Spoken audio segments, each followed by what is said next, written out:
welcome to Interactive Stargazing. Hello. Is Haley? Are you here? I am here. Yes. Hi. Okay. Hi. We're having technical difficulties. Yes, we were. Several seconds ago. So Mhm. I am glad everything's resolved. What are we looking at tonight, Haley? So currently we have the Crab Nebula up on the screen. The Crab Nebula is one of my favorite objects. It is a cloud of gas and dust that resulted from an extremely large, very old star exploding and dying. Nice. Yeah. Yeah. What do we call those giant star explosions, Haley? They are called supernovae. Woo! Woo! So supernovae are the most violent occurrences in space. It's actually the only place that we can get elements heavier than iron on the periodic table of elements. Isn't that pretty crazy? Yep, that's pretty wild. That's cool stuff. Very cool. I think there's a couple of things that you need. Neutron stars smacking into each other to make that are heavier than iron. So even more extreme events, neutron stars are often left over by supernovas. So you need two supernovas to happen, and then you need those two things to crash into each other to make some of the really crazy stuff in the periodic table. Would that be a Would that be a supernova nova or a supernova? I think it would be a supernova nova. Personally. Perfect. I like that better anyway. Yeah. Or a supernova nova. True. Well, Wesley and I are bantering here. Feel free to drop some object requests in the comment section. But yeah, I'm happy to sit here and talk about the Crab Nebula. I think it looks really good tonight. And you know why it looks really good tonight, Wesley? Why does it look really good tonight, Haley? Well, there's something that's not up in the night sky right now. Yes, there is. The accursed rock is not here.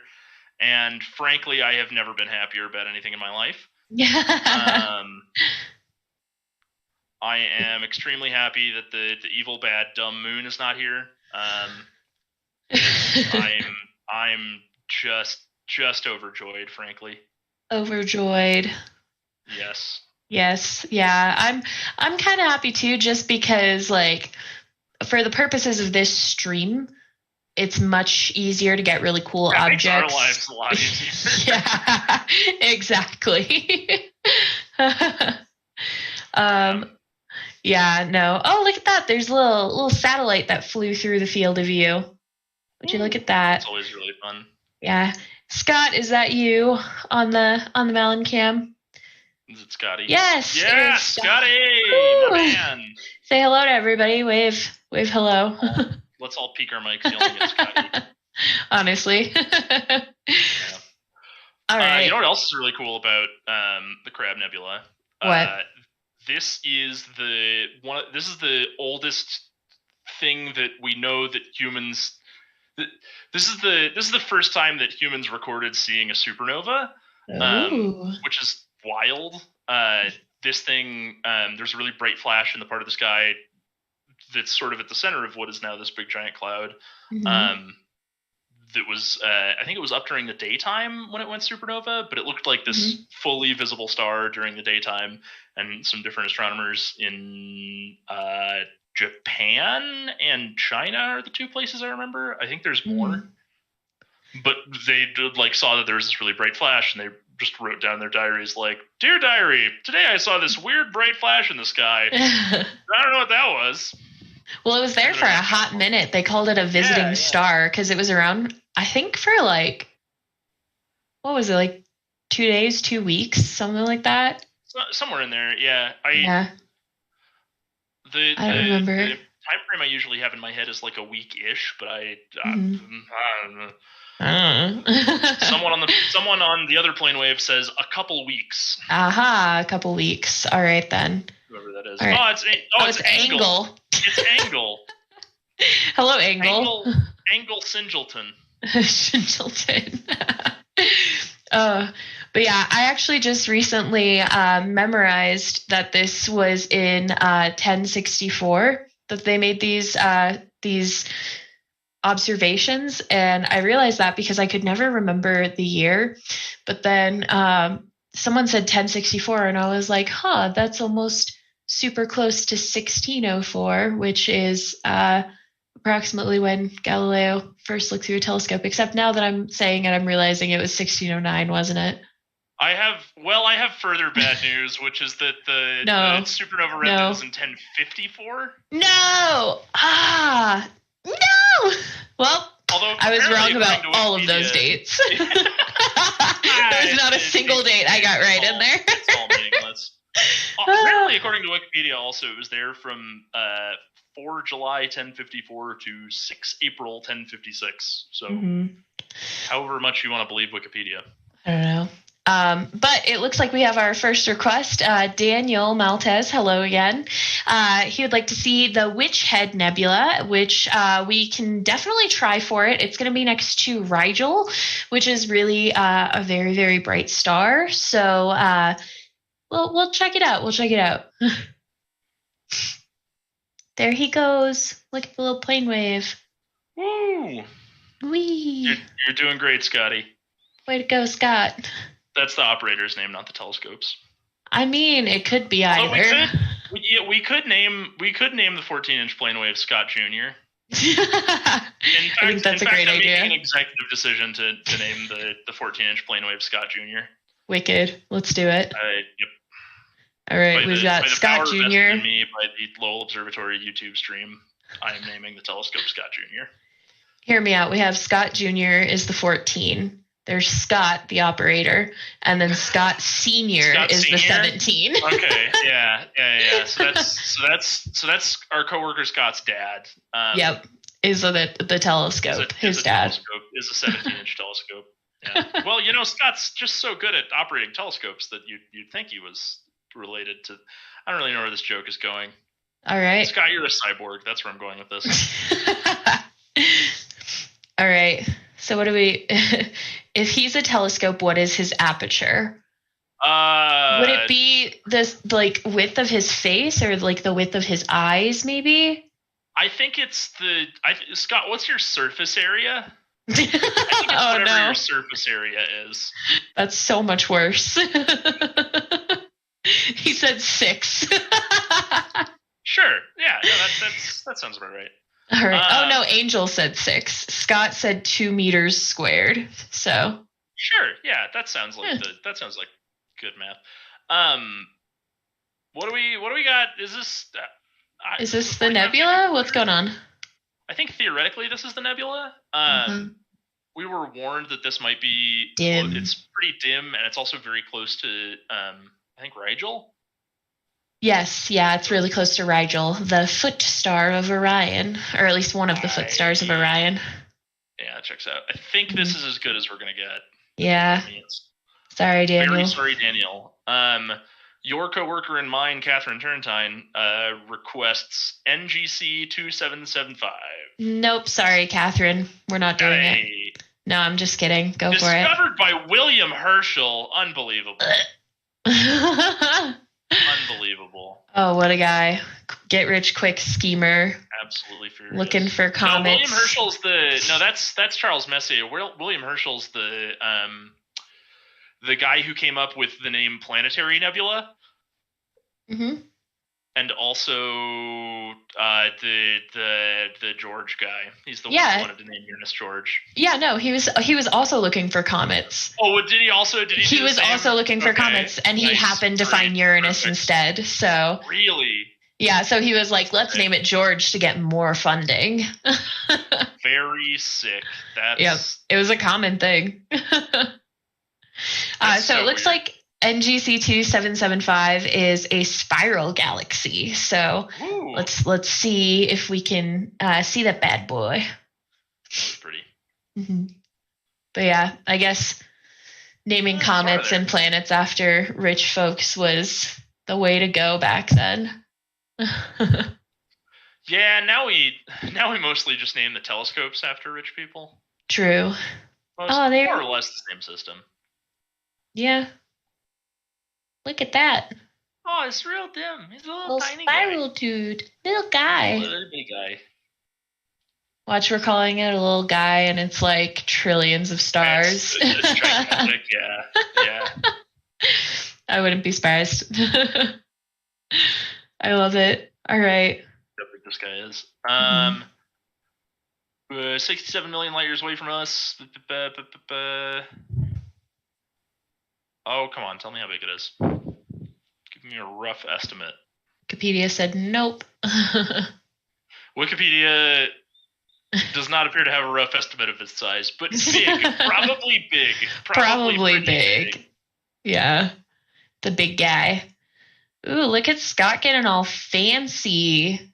Scott is getting fancy with it. Scott is messing with how the camera interprets light and how it assigns color values to different things that it sees. Yeah, it's pretty nice. Which is very fancy. Yes, we have the very fancy telescopes. They are very fancy. Very fancy. Very fancy. Wow. Well, nice object, Catherine. Yeah, Catherine. Nice object. Yeah, Catherine. All right. Oh my gosh, the smiley face. Anwar, okay. I literally was just talking about this earlier today. It's a galaxy cluster. So let's check that guy out. Galaxy cluster. Oh geez, SDS J1038 plus 4849. Yeah, go ahead and go to that, Scott. I'm sure you got that on the first time, and need either of us to type that in. I'm sure you'll be fine. We'll see something. May or may not see the smiley face, but I love the smiley face. We were doing a talk training today, and we do a talk where we address gravitational lensing, and so I use that image. And so, Wes, do you want to explain gravitational lensing? Yes. So the way that the fabric of the universe works is that there's two very important things. And one is that anything that's massive enough will like have this tangible effect on everything else around it, and we call that gravity. And the other one is that you aren't allowed to go faster than the speed of light, which sometimes makes people sort of feel like the speed of light should be this like thing that's impervious to anything else, but it doesn't beat that first rule about the universe that we live in. And so sometimes when you have light that's moving around really, really massive things, it'll bend it in really weird ways, like a lens caused by gravity, hence the name gravitational lens. Yeah. Gravity. The like Earth equivalent to this is, I mean, very different, don't get me wrong, but like if you were to have like a stain or something on a tablecloth and you had one of those like stem neck wine glasses and you like moved it over the stain would like start off whole and then it would like go around the stem and then it would like go back to being whole when you like dragged the wine glass across it. Except in that case, weird, huh? In that case, it's not gravity bending, but it's the glass bending. But I mean, it's similar. So Scott is attempting to see this guy, but it is behind the Godot building. Phooey. Yeah, we do have some physical limitations. The Godot's positioned so that we can like see as much as possible, but there is the building and it blocks some of this guy. Yeah. Image is taken right now. This definitely looks like some stars. This does look like stars. Thank you, Scott. So true. Way to go, Scott. Way to go, Scotty. Way to go, Scotty.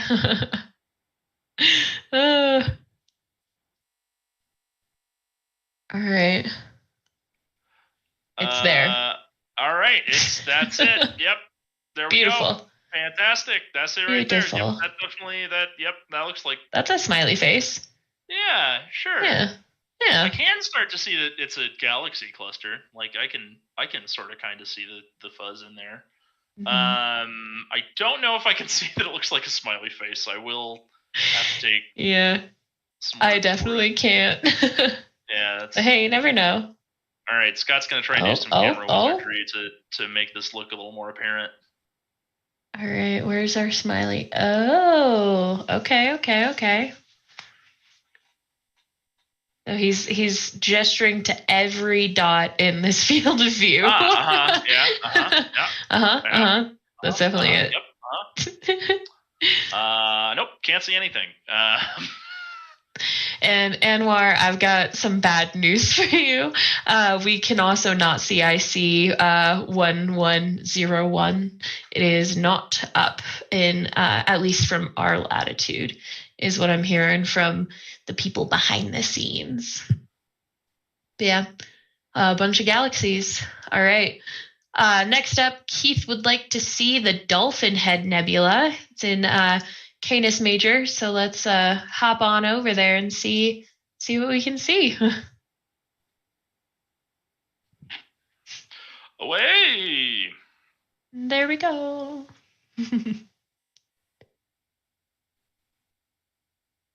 So Wesley, how is your day? My day is great. I have been playing entirely too much Elden Ring, and just hanging out, you know. Nice. Having a time. Yep. Sounds like fun. Yeah. Yeah.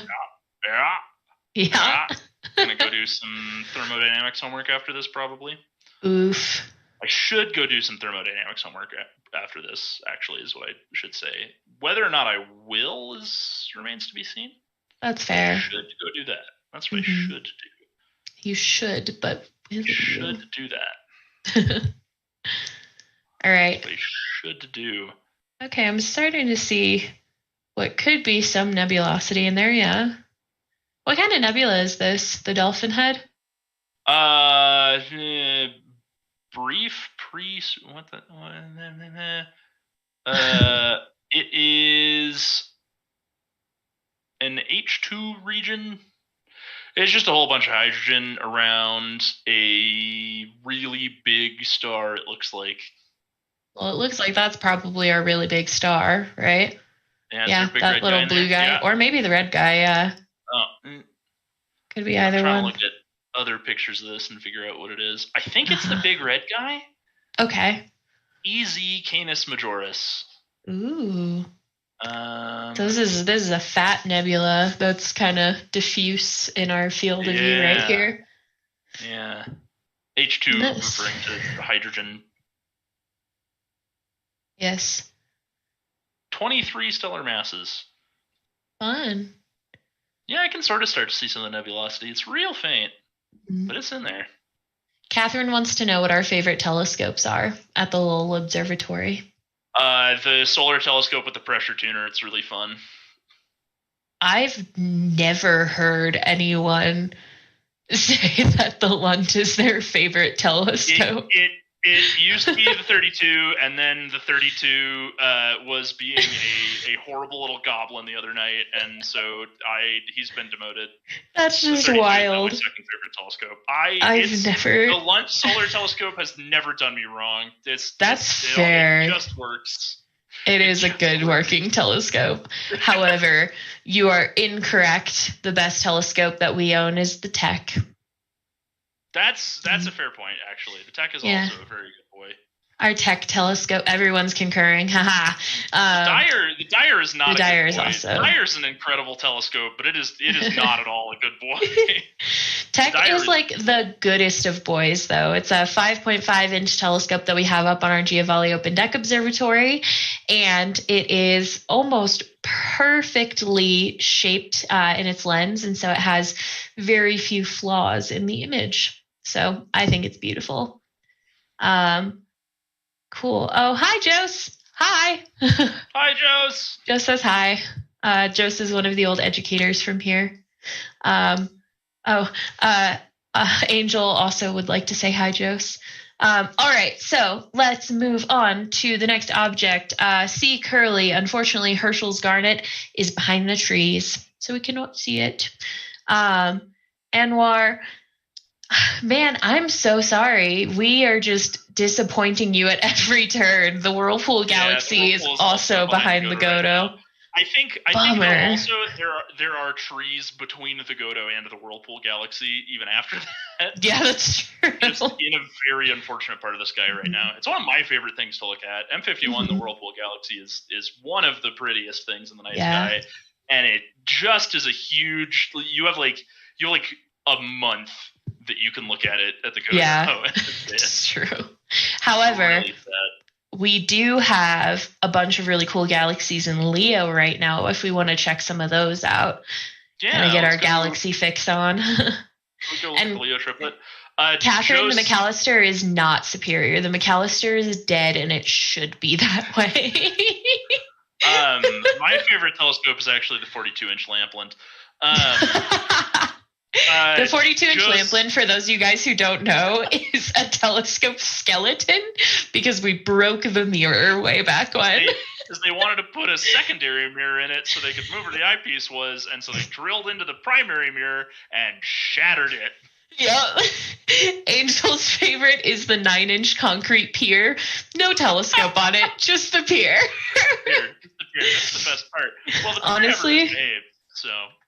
True. Okay, I mean, yeah. Just so Jose and by the C760 note, we already looked at the Crab Nebula. We'll probably go back to it at some point tonight. But we're going to try and look at some different stuff because we started on that. Yes. Oh, there we go. What a little cutie. Which one is this? This is one of the galaxies in Leo. This is a Leo galaxy, M66. M66. Cool. Oh, hey, you can see two of them there. So the constellation Leo, it actually has 3 galaxies right up next to each other. It's called the Leo Triplet.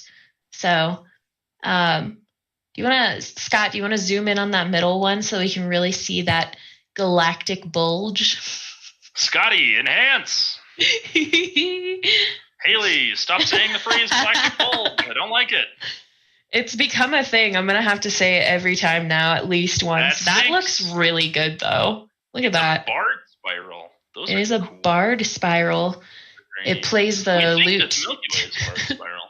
Okay. Well, there's an extra R and an E in there. Yeah, barred as in with a bar in it, not barred as in the D&D class. Not barred as in you pick a college at level 3. The College of Lore was my favorite. But yeah. Ooh, let's check out that other guy. It was discovered by French astronomer Charles Messier, hence the name, on 1st March 1780. Hey! 1st of March. That's neat. No way. It's like I knew. I didn't actually know.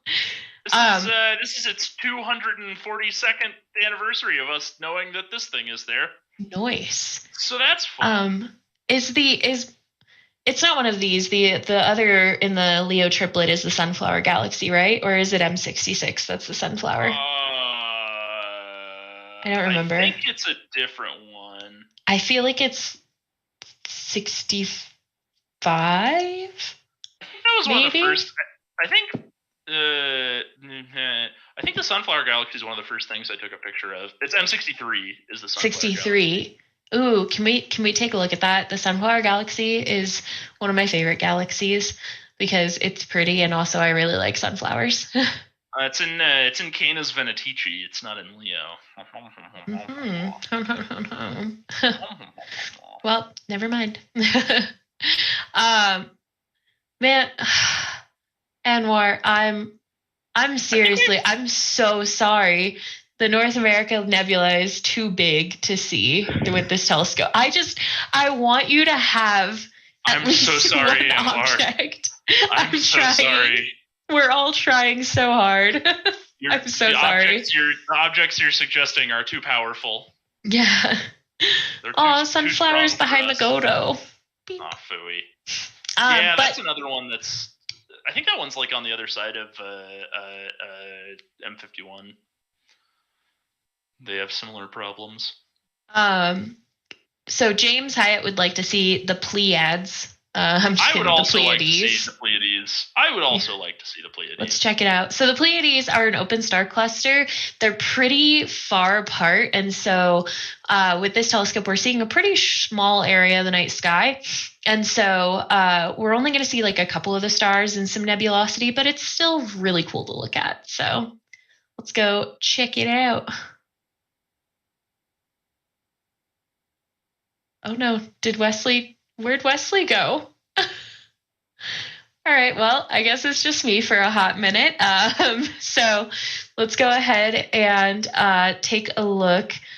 All right, so we've got at least two of the stars in the Pleiades right here. You can see they've got like a nice blue color.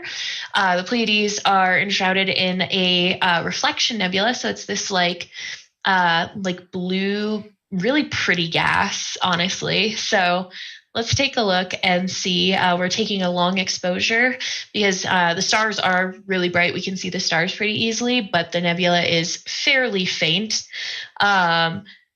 And yeah, so let's see. We're coming back in. How long of an exposure do we got right now, Scott? What are we looking at time-wise? All right, 30 to 90 seconds. 30 All right. out of 90 seconds? 30 out of 90 seconds. Okay. Oh, hello, Wesley. Hello, I died. I don't know what happened. I was switching between tabs to look at the different like folders that we have open, and I hit the X button on the call that we're in. Nice. Well, funny story, because that happened, our names got switched for a minute. So for a minute, I was Wesley. I am Wesley Sonamaker. Named after a comet. I was named after someone in The Princess Bride. No, he's got a T in his name. This is a different guy. Bummer. Sorry. Yep. Bummer. No all right. Ooh. My name. Oh my gosh. Look at that. Oh, that's very pretty. Nice job, That looks Scott. so good. Way to go, Scott. He's all excited. The other thing that's really dancing. cool about this constellation, I guarantee you've all heard a different name for this. Probably everybody listening to this has heard the Japanese name for this constellation before. In Japanese, this constellation is called Subaru. Mm-hmm. Subaru, also known as the Seven Sisters.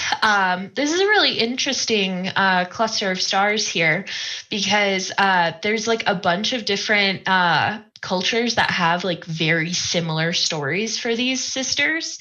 So it's known as the Seven Sisters, but if you look at the Pleiades, there's actually only 6 stars. And so there's a lot of lore behind like the lost seventh sister. And so basically like these 7 sisters are in some place of power. They're princesses, chief's daughters, whatever.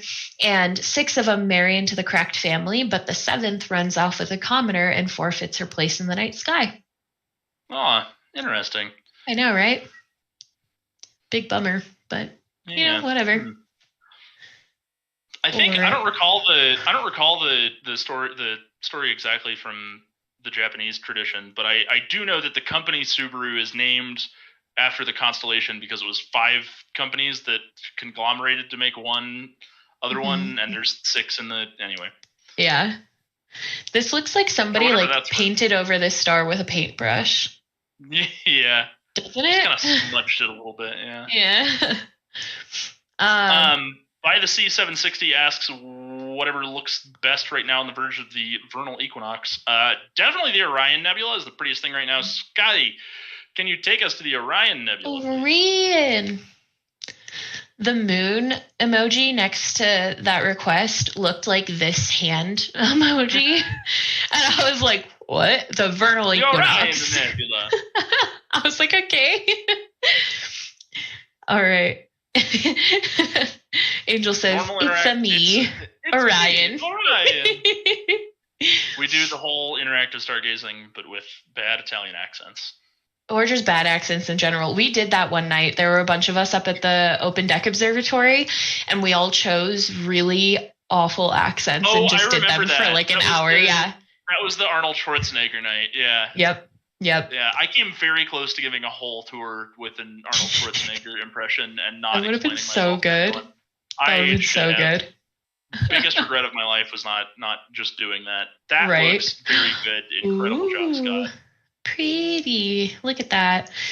So this is the Orion Nebula. It's part of a really big cloud of hydrogen that's in this sort of area around Orion and a bunch of different constellations. It's really, really huge. That North American Nebula we were talking about earlier is part of this same giant molecular complex. And this is where stars are being born. Yes, yes. Yeah, so we like to call these objects stellar nurseries because it's where baby stars are born. And the pink gas in there, it typically represents some form of hydrogen, which is super important because that is what stars are made of. So without that hydrogen, the stars could not be born in this area of the night sky. Yeah. Also, most of the stuff in the universe is hydrogen, so if you just guess that something's hydrogen, it probably is. You're probably a little bit right. Speaking. It's like 72% of all the stuff everywhere. Very important here. Extremely important, yes. Man, look at that. You can see the dark nebula in there all nice too. Ooh, so pretty. So pretty. It's really pretty. Just more gas being illuminated by the stuff. Scott, could you do a really small exposure image of this real quick? Little baby exposure. Because then you can see the 4 stars in the middle. So even 3 seconds is a little too much to differentiate them. There they are, really, really tiny. Little dudes. And that's what's illuminating everything else in the Orion Nebula is just these 4 little tiny guys. That's what's making that giant burst of light. Yeah. Yeah, it's called trapezium.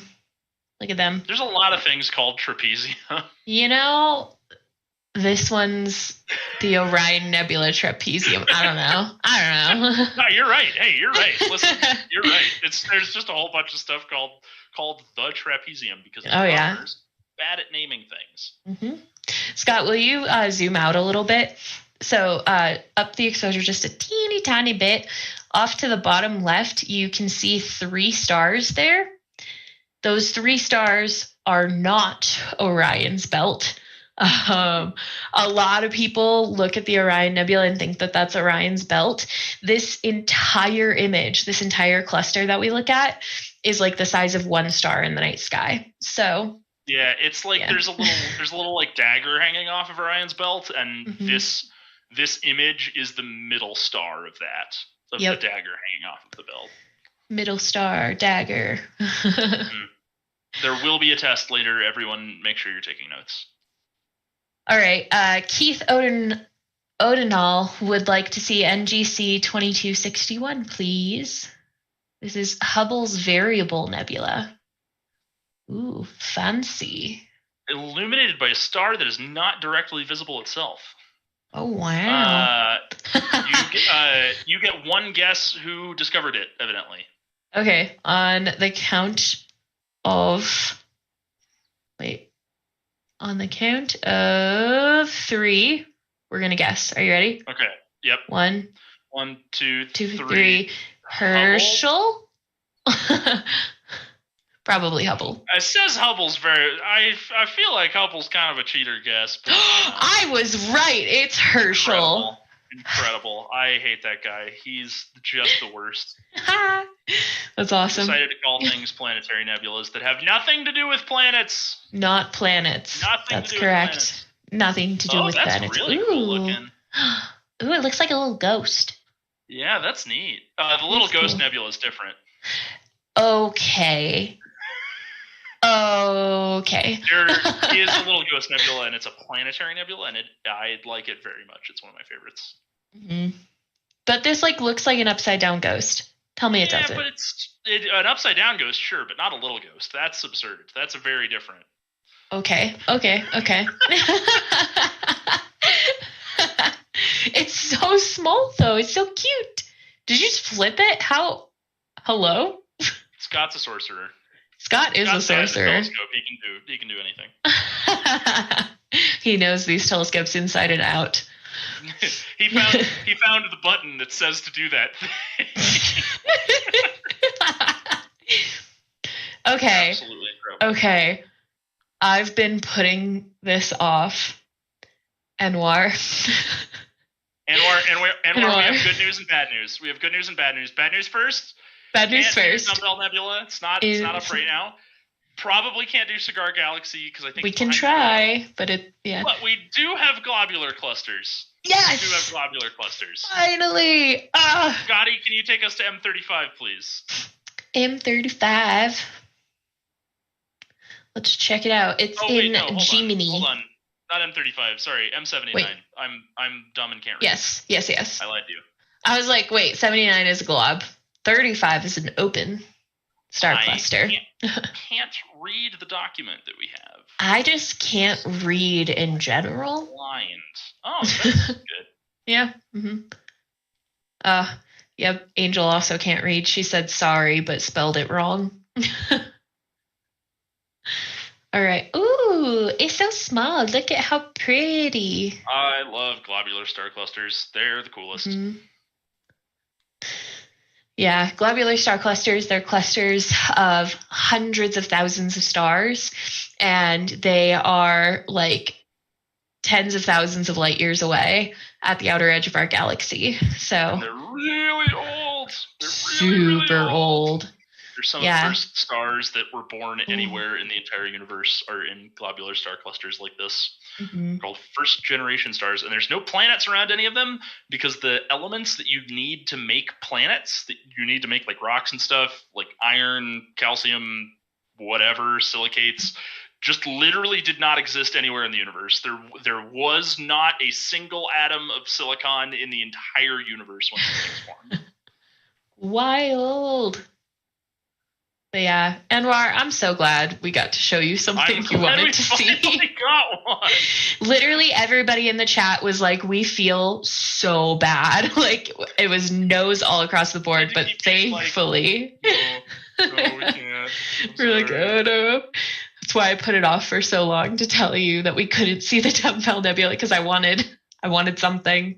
But this is perfect. Look at that. Beautiful globular star cluster. Okay, Jose. You're in the bay now. Okay, so NGC 3190. Jose says we will need a longish exposure. So let's check it out. I'm being told it looks dope. So, yeah. Let's check it out. Herschel discovered it. Unbelievable. It's okay. Bill. It's fine. Everything's fine. Bill Herschel. Bill Herschel. Ew. Billiam Herschel. Billiam Herschel. All right. I'm excited to see this. It's another Leo galaxy. There's a lot of galaxies in Leo. Mm-hmm. There's also a lot of galaxies in Virgo. Like a lot of galaxies in Virgo. Oh. Is that him? Is that the little dude? No, it's a little tiny guy. Little tiny guy. Tiny boy. Itty bitty. He's so cute. There he is. Ooh, Scott is taking a 50-second exposure too, so we can see how good it will look. Jose, you were right. We will need a long-ish exposure. So,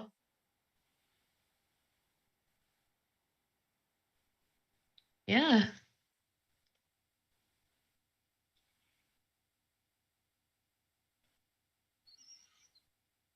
I feel like we should get the Jeopardy theme song right now, except like slightly different so that it's not copyrighted. Yeah. You know? Oh, there we go. There's some more stuff starting to pop out. Yeah, there's a whole bunch of stuff. This is like, there's a whole bunch of stuff in Leo that's this sort of galactic deep field kind of stuff that's pretty easy to see. Is quite beautiful. Oh, wow. Yeah, there's like a bunch of little guys in there. Yeah, there's quite a few. Oh, my goodness. Yeah. Scott, why don't you go ahead and point out all the galaxies in this image? It's like a Where's Waldo, but galaxies. Yeah. That one looks really nice, though. Pretty.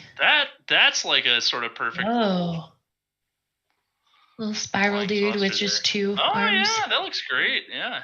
Nice. Nicely done. That's real nicely. Ooh, that one's so cute. Little dude. This was a great request, Jose. I'm loving it. Loving it. All right. Keith would like to see the Monkey Head Nebula. I feel like, didn't we look at this a couple times ago? Because it makes me think of the monkey brain scene. Oh, in Temple of Doom? Yeah. Yeah, I feel like we've had this conversation. If it wasn't over interactive stargazing, it was in person. It was but like, it was. Yeah, that's what it makes me think of every time.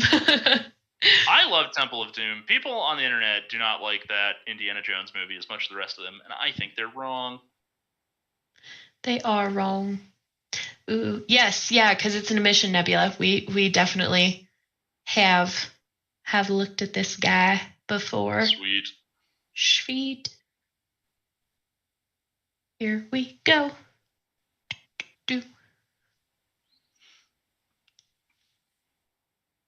Yeah, mission nebulas are usually real pretty. Mm-hmm. Mission nebulae are being nebulae.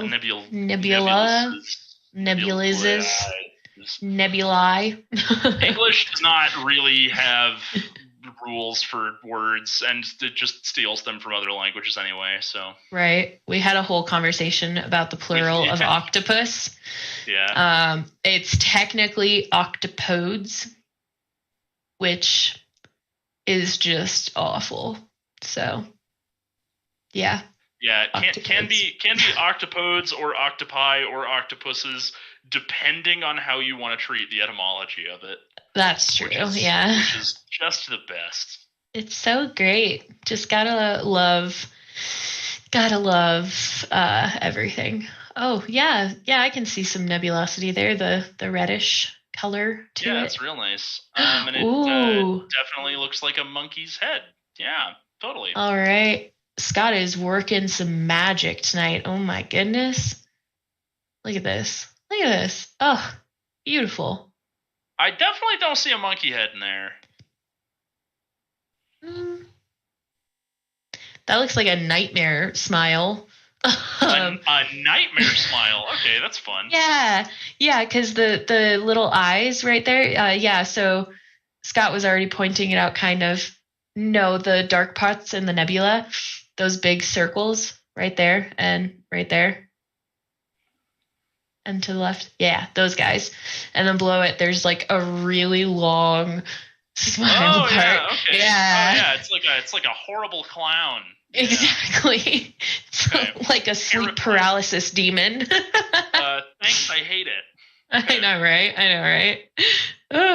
But it looks great. Maybe it's very pretty if you don't assign some weird dream imagery to it. I'm sorry. Oh man. All right. So Anwar, the Rosette Nebula. This is also a really big one, but we can check it out, see what we can see. Scott, maybe work a little bit of magic. We'll give it a try. We make no promises, but we will give it a try. And we are being told to ask for last requests. So if you have a request, send it now, please. Here we go. All right. Let's see Scott work some magic. Do your magic fingers, Leslie. Help him out. Doing magic fingers right now. Also, we're sort of starting to get towards the end here, so if there's anything else that you want to request before we head out, please make sure you type that in the chat, and we will do our best to see it for you. Mm-hmm. By the C760 basic astro chart question, what are the little Greek letters called? Like,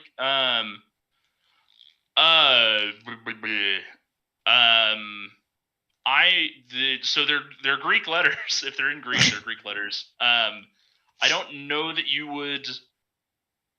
Do you mean like the things for the different astrology signs? Because those are just like symbols that were assigned to some constellations. Mm-hmm. Okay, I can see some nebulosity. Is this Rosette?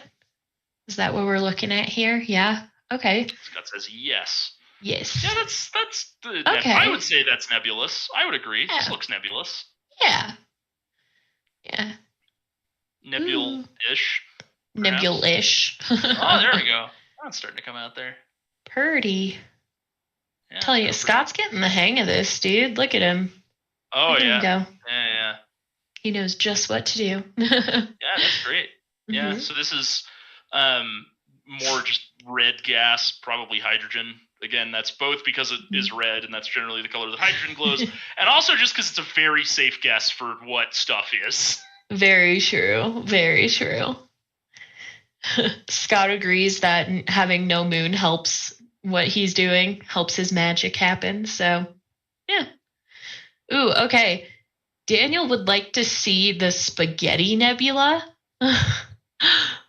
It's the Spaghetti Nebula. That actually looked really good, though, the image that you just had. The Spaghetti Nebula is between Taurus and Auriga. Oh, it's a supernova remnant. Semaeus 147. Alrighty, all right. I see ya. Let's check her out.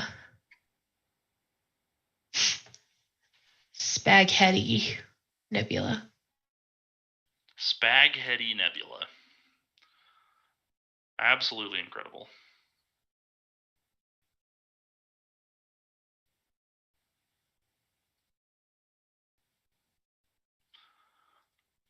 By the C760, I hope that helped. I'm very sorry. That's all I've got for you.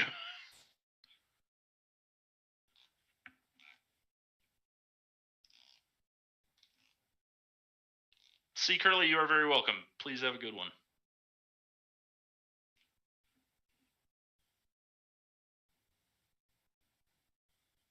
Is this spaghetti? Scott, have you brought me spaghetti? Scott has not yet brought me spaghetti. Oh no, is Haley dead? Oh no, I've just received a text message from Haley. Haley's laptop has just died. So you just get me now. I hope you enjoy my reign of tyranny. I am both Haley and me. Dulcimerus, we will get to series just after this. We're going to look at some spaghetti first, though. Angel says Italian hand emoji. Thank you, Angel. I couldn't agree more. So this is spaghetti, I think. Scott, would you point to the meatballs, please? Oh, Scott says not yet. No, it's still working on it. Okay. This is spaghetti. Yes? Yes, this is spaghetti. We are now spaghettiing. Scott's going to do some more magic. As we all know, spaghetti looks most like an ominous red glow in the sky. And that's why this is the Spaghetti Nebula. Scott, could you point out the meatballs in here for me, please? Oh, glow is from camera. We're maybe not quite getting the... That is a meatball? Okay. Great, fantastic.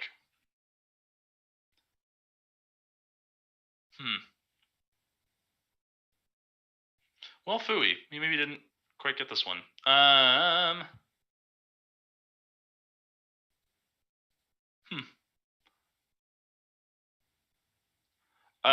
Scott, I've got... Can you show me series, Scott? Can you show me one series, please? We've got a request for it. So this will just look like a dot. It's not going to look like a whole lot. Asteroids are just sort of small enough and dim enough and far away enough that they don't look like a whole awful lot. So it'll look like kind of a very small star, and that's about all we're going to get, but we will do our best.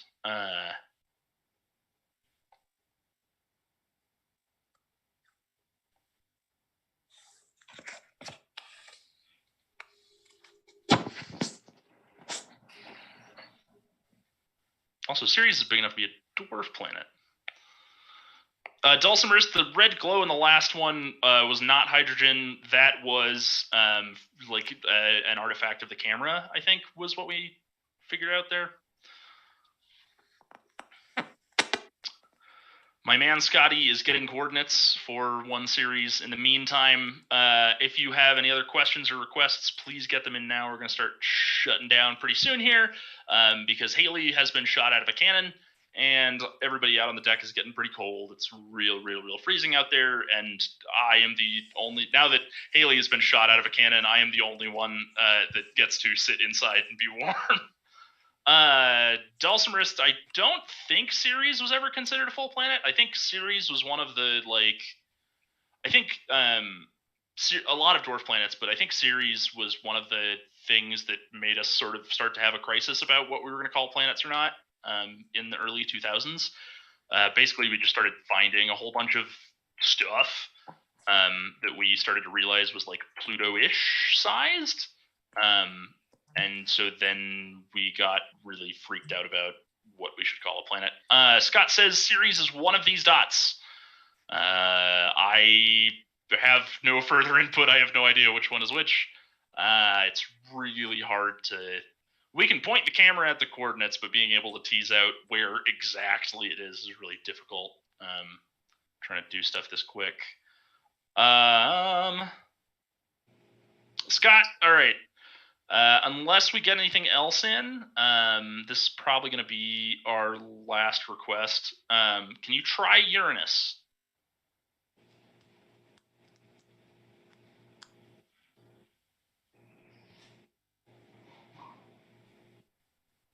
We are going to try for Uranus. One time, no whammies. But I think it was Dulcimerist that was asking about Ceres being considered a planet. It was evidently originally considered a planet for some small amount of time, and then was reclassified into an asteroid in the 1850s.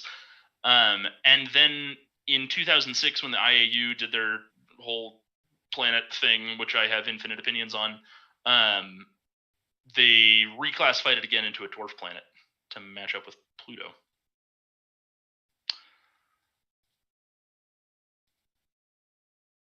So there's Uranus right there. Whoa, that's real zoomed in. Up close and personal view of Uranus. So we were talking a lot of smack about William Herschel earlier before we shot Haley out of a cannon. William Herschel is one of the people credited for finding Uranus. There's another guy who also found it. They found it simultaneously back before the internet. Trying to figure out who actually found stuff the first time was sort of a huge mess. Still kind of is, but anyway. William Herschel originally wanted to name this planet George or Georgius.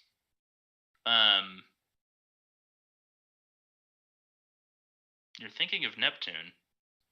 No, it's Uranus. It's William Herschel discovered Uranus and wanted to name it George. Yeah. Wanted to name it George or Georgius after King George III, who was the King of England, because he was a very devoted English guy and wanted money from the English crown. Anyway, that has been our time for tonight. We're going to head off now. Thanks so much for watching.